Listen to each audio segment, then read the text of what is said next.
सत्य और धैर्य की कथाओं में आज 8वें दिन हम माता अनुसया की कथा सुनेंगे। अत्रि ऋषि की पत्नी माता अनुसया अपने पतिव्रता धर्म और करुणा के लिए विख्यात थी। उस समय में उनके घर में जो भी अतिथि आते थे उनका प्रेम पूर्वक सत्कार करना, उनको भोजन खिलाना, इस प्रकार के जो सेवा के कार्य है वो अनुसया माता बहुत अच्छे से करती थी। एक बार क्या हो गया कि जो 3 देव है, ब्रह्मा, विष्णु और महेश, तीनों ने भी ये सोचा कि माता अनुसया की परीक्षा ली जाए, इसलिए वो माता अनुसया के घर आए। और जब माता अनुसया उनको भिक्षा देने के लिए जब बाहर आई, तब उन 3 देवों ने उनके सामने एक शर्त रखी। शर्त ये थी कि उन्होंने माता अनुसया को बोला कि हे माते, जब आप निर्वस्त्र होकर भिक्षा देंगी तभी हम भिक्षा स्वीकार करेंगे। तब माता अनुसया बड़े असमंजस में पड़ गई कि ये किस प्रकार की शर्त इन महात्माओं ने रखी है।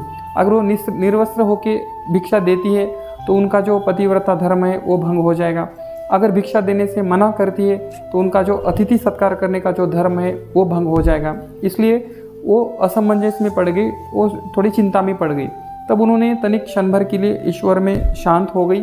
तब उनको एक उपाय सूझा। तब उन्होंने तत्क्षण अपने तपोबल के प्रभाव से तीनों देवताओं को बालक बना दिया। तो तीनों जो देव है वो नन्हे नन्हे शिशु बन गए। तब बड़े प्रेम से उनको अपनी गोदी में बिठा के उन्होंने भोजन करवाया। तो कुछ दिन ऐसे उनका पालन पोषण माता अनुसया ने किया।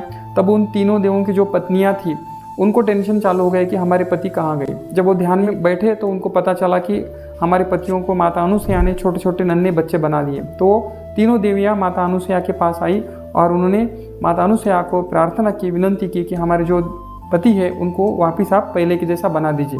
तब माता अनुसया ने आशीर्वाद देकर उन तीनों बच्चों को वापस देव बना दिया।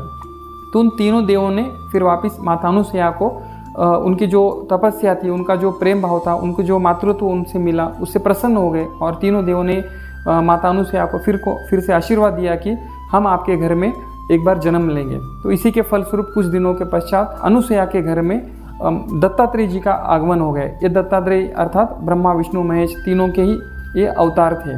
तो आज की कहानी से हमको यह सीख मिलती है कि नारी का जो सच्चा बल रहता है वो अपने पतिव्रता धर्म में और मातृत्व की शक्ति में निहित है।